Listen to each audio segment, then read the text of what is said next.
Parang gusto kong maglinis habang nag-aantay sa kanya kasi alam kong mag-aaksaya na naman siya ng panahon.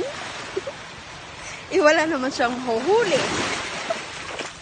Wala naman siyang paon.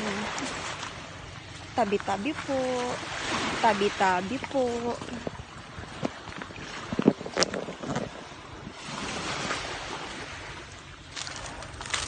Tabi-tabi po. Makikilagay lang ng phone. Tabi-tabi po.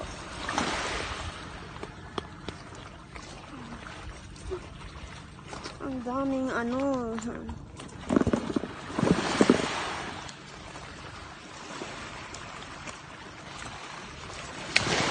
Ilagay ko lang dyan.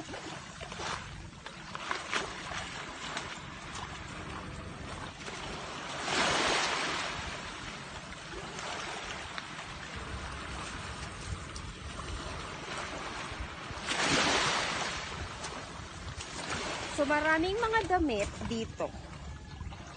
Actually, yung course ko po kasi is BSES, Environmental Science. So, mahilig kaming pumunta sa mga barangay, tapos maglilinis kami, magsisegregate kami ng mga basura, ganun, tapos ganun.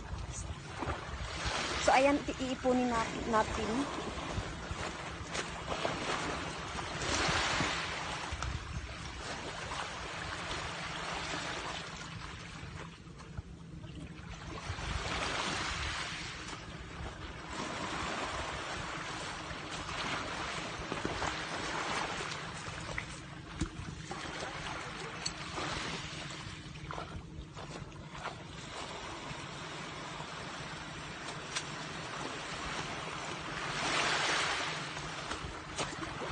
Magbibideo pala ako ng before para